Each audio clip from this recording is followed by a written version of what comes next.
आज हम इस वीडियो में बात करेंगे कि हज 2025 में क्या क्या नया है और क्या क्या पुराना है। इसी वीडियो में हम बात करेंगे कि हज के फॉर्म आपको कैसे भरने हैं और अगर कोई गलती हो जाए तो फिर उसको कैसे कैंसिल करना है, उसका तरीका क्या है। इसी वीडियो में हम बात करेंगे कि कौन कौन से डॉक्यूमेंट्स आपको फॉर्म के साथ लगाने हैं। इसी वीडियो में हम बात करेंगे कि आपने देखा होगा कवर हेड, तो कवर हेड होता क्या है, उसकी क्या जिम्मेदारियां होती हैं, क्या रिस्पॉन्सिबिलिटीज़ होती है। और फिर इसी वीडियो में हम बात करेंगे कि डेट ऑफ सिलेक्शन क्या होगी, यानी कि हाजियों का सिलेक्शन किस डेट तक हो जाएगा और आपको कैसे इन्फॉर्म किया जाएगा। इसी वीडियो में हम बात करेंगे कि एडवांस हज अमाउंट कब जमा होगा, यानी कि पहली इंस्टॉलमेंट कब जमा होगी और कितनी जमा होगी। वीडियो पूरा देखिएगा, बहुत इन्फॉर्मेशन है इसके अंदर। हो सकता है वीडियो लंबा हो जाए लेकिन इन्फॉर्मेशन से भरा हुआ है। चलिए अब हम वीडियो में डिटेल में बात करते हैं। सबसे पहले हम बात करते हैं कि 2025 हज में क्या नया है और क्या पुराना है। देखिए, पहले एक रिज़र्व कैटेगरी होती थी +70, यानी कि जो हाजी हजरात +70 के हैं वो फॉर्म भर सकते हैं और उसमें ये कंडीशन नहीं होती थी कि कोई उनके साथ ब्लड रिलेशन या कोई और उनका साथी जाए उनकी देखभाल के लिए। वो अकेले भी फॉर्म भर सकते थे। अगर दोनों मियाँ बीवी +70 के हैं तो वो सेपरेट दोनों फॉर्म भर सकते थे, उसमें तीसरे आदमी की ज़रूरत नहीं होती थी। लेकिन इस बार ये तब्दीली कर दी गई है। अब रिज़र्व कैटेगरी 65+ हो गई है और अब एक आदमी का उनके साथ जाना ज़रूरी है जिसकी उम्र 18 साल से लेकर और 60 साल हो, अगर वो ब्लड रिलेशन में नहीं है, अगर उससे खून का रिश्ता नहीं है। और अगर जो हाजी के साथ जा रहा है उसके साथ खून का रिश्ता है तो उसकी उम्र 18 साल से लेकर 64 साल 364 दिन होनी चाहिए, यानी कि एक दिन कम 65 साल होनी चाहिए। ये लाजमी है। नंबर 2, देखिए, सऊदी अरब की मिनिस्ट्री ऑफ उमरा एंड हज की साफ साफ गाइडलाइंस हैं कि इस बार हाजियों को किचन फैसिलिटीज़ नहीं प्रोवाइड की जाएगी मक्का में। वैसे तो ज़ाहिर है तमाम जो मुल्क के हाजी आते हैं वहाँ किचन फैसिलिटीज़ बिल्कुल ख़त्म कर दी गई है, लेकिन एक वाहिद हिंदुस्तान के हाजियों को ये किचन फैसिलिटीज़ मक्का में दी जाती थी। उनकी बिल्डिंग में किचन होते थे, सिलेंडर प्रोवाइड किए जाते थे। लेकिन इस बार बहुत सख्ती से मिनिस्ट्री ऑफ उमरा एंड हज की तरफ से गाइडलाइंस आई है हज कमेटी ऑफ इंडिया के लिए कि इस बार किचन फैसिलिटीज़ बिल्कुल नहीं दी जाएगी। देखिए, इस पे अभी कोशिश जारी है हज कमेटी ऑफ इंडिया की तरफ से और मिनिस्ट्री ऑफ माइनॉरिटी अफेयर्स हज डिवीज़न की तरफ से कि उनको तैयार करें, क्योंकि हमारे यहाँ से बहुत कम लोग ऐसे होते हैं जो पैसे वाले होते हैं, बाकी बहुत मिडिल क्लास के लोग जाते हैं, बड़ी मुश्किल से पैसे जमा करते हैं। और अगर किचन फैसिलिटीज़ नहीं होगी तो उनको होटलिंग करनी पड़ेगी, होटल पे खाना पड़ेगा, वो बड़ा महंगा पड़ेगा। इसलिए वो अपना सामान ले जाते थे, किचन में बना लिया करते थे तो सस्ता पड़ जाता था। इसी में तीसरी चीज़ ये होने जा रही है कि मिनिस्ट्री ऑफ हज एंड उमरा ने ये गाइडलाइंस हज कमेटी ऑफ इंडिया को भेजी है कि इस बार से मक्का में लेडीज़ को अलग रखा जाएगा और जेंट्स को अलग रखा जाएगा, यानी कि बराबर बराबर कमरे में भी हो सकते हैं या एक एक फ्लोर पे अलग कर दें। एक फ्लोर पे मर्द हजरात, एक फ्लोर पे लेडीज़। तो इसके लिए एक हज कमेटी ऑफ इंडिया ने एक क्वेश्चनियर निकाला है, एक फॉर्म निकाला है, आप उसको भरिए कि आप उसको एग्री करते हैं या नहीं करते। अगर ये भी पाबंदी लगी तब भी हाजियों को बड़ी तकलीफ़ होगी, क्योंकि मियाँ अलग रहेगा, बीवी अलग रहेगी। अब छोटी छोटी चीज़ों के लिए ज़रूरत पड़ेगी तो फिर वो एक दूसरे के लिए कमरे पे जाना पड़ेगा, तो वो बड़ा परेशानी का मंज़र होगा। तो इसलिए वो फॉर्म भरिए और अपनी नाराज़गी उस पर ज़ाहिर कीजिए कि नहीं, हमें साथ में रहना है। साथ में रहने में कोई परेशानी नहीं है। आप कमरे में अगर 2 फैमिलीज़ हैं तो पर्दा डाल के सेपरेशन में रह सकते हैं, जैसे रहते आए हैं लोग। अब भी ऐसा करते हैं लोग कि अगर आपके दूसरे हाजी से अंडरस्टैंडिंग बन गई तो ठीक है, अगर आपको पर्दा करना है तो आप पर्दा डाल लीजिए। और इस बार हज का प्रोसेस बहुत जल्दी शुरू हो गया है, ये बड़ी आसानी की बात है। और हज की तमाम चीज़ें पहले जैसे पास प्रैक्टिस ये रही है कि ऐन वक्त पे भागा दौड़ी होती थी कि ये कर लो, ये कर लो, ये कर लो, लेकिन इस बार अल्लाह का शुक्र है इसमें आसानी हुई है और हर चीज़ पहले आपको मालूम हो जाएगी। फिर दूसरी चीज़ ये है कि हज का फॉर्म कैसे भरें, और अगर उसमें कोई गलती हो जाए तो उसको कैंसिल कैसे करना है, या रीसबमिट कैसे करना है, या कहीं पर प्रॉब्लम आ रही है तो कैसे भरना है। तो इस सिलसिले में मैंने एक वीडियो बनाई थी, आप ये वीडियो देख सकते हैं। इसमें पूरा फॉर्म भरने का तरीका और सब चीज़ें मैंने इसमें बताई थी, तो आप क्लिक करके इस वीडियो को देख सकते हैं। दूसरे कि कौन कौन से डॉक्यूमेंट्स उसमें लगाने पड़ेंगे, तो इस सिलसिले में मैंने ये वाली वीडियो बनाई है, आप इसको देख लीजिए कि कौन कौन से डॉक्यूमेंट्स आपको चाहिए और उनको कैसे अपलोड करना है आपको। अब दूसरी चीज़ ये है कि कवर हेड होता क्या है। देखिए, मैक्सिमम ग्रुप जो होता है वो 5 लोगों का होता है और मिनिमम 1 हाजी का होता है।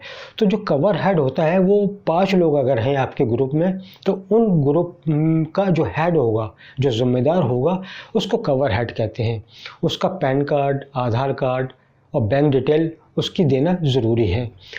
तो ज़रूरी नहीं है कि आप अपने ग्रुप में जो बड़ा हो लेकिन कम पढ़ा लिखा हो उसको कवर हेड बना दें, नहीं।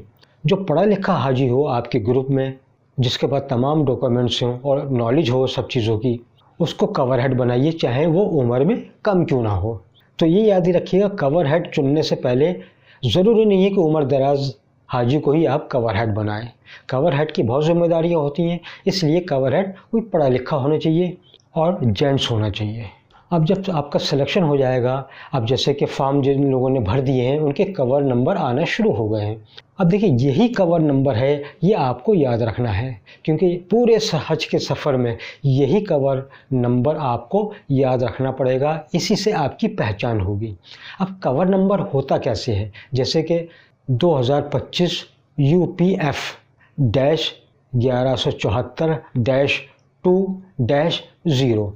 तो इसमें देखिए है क्या, 2025 हो गया हज, UPF यानी कि ये कवर नंबर है उत्तर प्रदेश का, यूपी और एफ का मतलब है फाइल नंबर, फिर डैश है 1174 नंबर क्या है आपका फाइल नंबर, डैश 2 क्या है, यानी कि इस ग्रुप में या इस कवर नंबर में 2 हाजी हैं एडल्ट, डैश 0 का मतलब ये है कि इस ग्रुप में कोई इन्फेंट यानी कि बिलो 2 इयर्स कोई बच्चा नहीं है।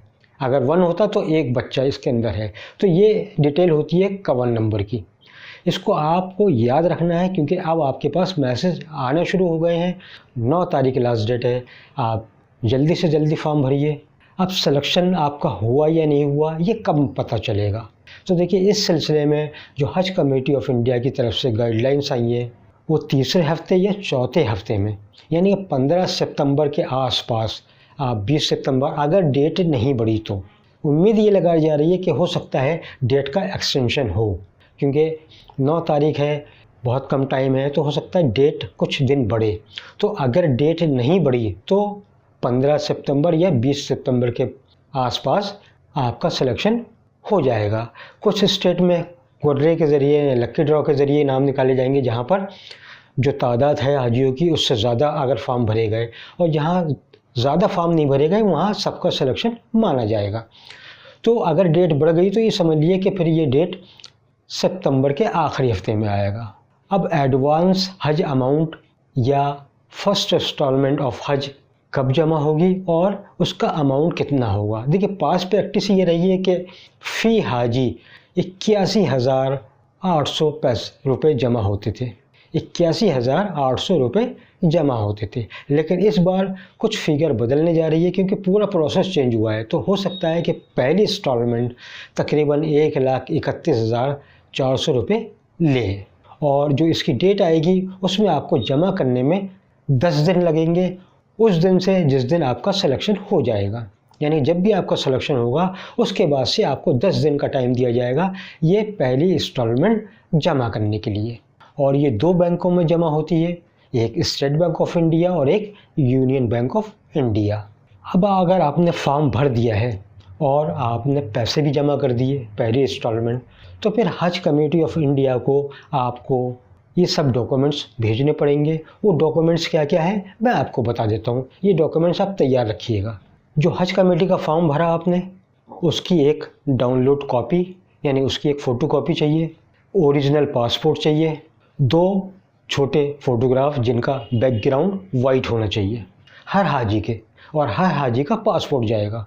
इस बार एक नई अंडरटेकिंग आई है पासपोर्ट के हवाले से कि हमारा पासपोर्ट नंबर ये है और उसमें पूरी डिटेल है, वो आपको हज कमेटी ऑफ इंडिया की साइट पर मिल जाएगी। आप उसको डाउनलोड कर लीजिएगा, वो भी भर के आपको जमा करना है। पे इन स्लिप यानी जो आपने इंस्टॉलमेंट जमा की है उसको कहते हैं पे इन स्लिप। वो 3 कॉपी होती हैं, एक होती है बैंक की कॉपी, एक होती है स्टेट हज कमेटी की कॉपी और एक होती है हाजी की कॉपी। आप अपनी कॉपी अपने पास रखिएगा। जो स्टेट हज कमेटी की जो कॉपी है, आप जिस स्टेट के भी हैं, वो अपने स्टेट हज कमेटी के ऑफिस में वो आपको देना चाहिए और वो पे इन स्लिप ओरिजिनल जाएगी। इसी तरीके से आपको एक मेडिकल फिटनेस सर्टिफिकेट बनवाना पड़ेगा किसी भी MBBS डॉक्टर से जो स्टेट गवर्नमेंट में के हॉस्पिटल में हो या सेंट्रल गवर्नमेंट हॉस्पिटल में हो। प्राइवेट प्रैक्टिशनर का नहीं चलेगा। जो क्लिनिक खोल के बैठ जाते हैं, चाहे वो MBBS हो या कुछ भी हो, उसका सर्टिफिकेट नहीं चलेगा। स्टेट हॉस्पिटल या सेंट्रल गवर्नमेंट का हॉस्पिटल हो। तो ये सब चीज़ें आपको इकट्ठी करनी है और फिर एक एनवेलप में रखकर इसको स्पीड पोस्ट से अपने अपने स्टेट हज कमेटी के ऑफिस में जमा करनी है और ये तारीख तकरीबन 25 अक्टूबर को आपको हर हालत में जमा करनी पड़ेगी। तो आप तैयार रहिए इन डॉक्यूमेंट्स को जमा करने के लिए। देखिए, जब तक हज का प्रोसेस शुरू हो रहा है, तो देखिए मैंने पिछले 1-2 साल से मैं हज के सिलसिले में वीडियोस बना रहा हूँ ताकि जो हाजी जाते हैं वो पूरे अवेयर हो जाए, एक एक चीज़ उनको समझ में आ जाए कैसे क्या करना है। कुछ जगहें ऐसी हैं जहाँ पर हाजियों को बड़ी तकलीफ़ होती है, तो उन चीज़ों का मैंने जिक्र किया है। कुछ टॉपिक्स मैंने ऐसे लिए हैं कि हाजियों को बड़े पसंद आए, पिछले साल भी उससे पहले भी, कि हाजी कहाँ खो जाते हैं और मिलना कैसे है, सिम कौन सा लेना है, करेंसी कहाँ चेंज करवानी है और अराफात से मूवमेंट कैसे होता है। ये अलग अलग तरह के टॉपिक्स हैं। तो मैंने हज की एक सीरीज़ बनाई थी पिछले साल और हज ट्रेनिंग पार्ट 1 से लेके पार्ट 21 तक, वो 15-15 मिनट की वीडियोस हैं। कुछ वीडियो 5-5, 6-6 मिनट की भी हैं। जब तक आप उनको देखते रहिए, उनसे आपको बहुत फ़ायदा पहुंचेगा। और मैं आपसे दरख्वास्त कर रहा हूं कि अगर आप नए हैं तो चैनल को सब्सक्राइब कीजिए, लाइक कीजिए, शेयर कीजिए। और ये मेरा वादा है कि अगर आपने मेरे वीडियोस को देखा, मैं इंशाल्लाह 2025 में भी कवर करूँगा पूरे हज को, तो इंशाल्लाह आपको कहीं तकलीफ़ नहीं होगी। और ये एक्सपीरियंस मुझे रहा पिछले 2-3 साल में, क्योंकि मैं कई बार अल्लाह ने मुझे नवाजा है, गवर्नमेंट की तरफ से भी गया हूँ, हज कमेटी की तरफ से भी गया हूँ, पर्सनल हज भी किया है। तो कई बार हर तरह का तजर्बा रहा है, डिपोटेशन का, खादिमुल हुज्जाज का। तो इसलिए मैंने अपने पर्सनल एक्सपीरियंस उसमें शेयर किए हैं और जो लेटेस्ट अपडेट आता रहता है वो भी मैं शेयर करता हूँ। तो मैं आपसे दरख्वास्त कर रहा हूँ, चैनल को सब्सक्राइब कीजिए, लाइक कीजिए, शेयर कीजिए और जो लोग इस बार हज के लिए जा रहे हैं आप उनको भी फॉरवर्ड कीजिए। तो इसलिए मैं दरख्वास्त कर रहा हूँ उन सबको शेयर कीजिए ताकि वो भी फ़ायदा उठा सकें। और इंशाल्लाह मैं आपको आगे भी हर चीज़ की इन्फॉर्मेशन देता रहूँगा, एक एक अपडेट आपको देता रहूँगा। अभी तक के लिए इतना ही। अल्लाह आपका निगहबान। मुस्तफा मुज्तबा मुस्तफा मुज्तबा।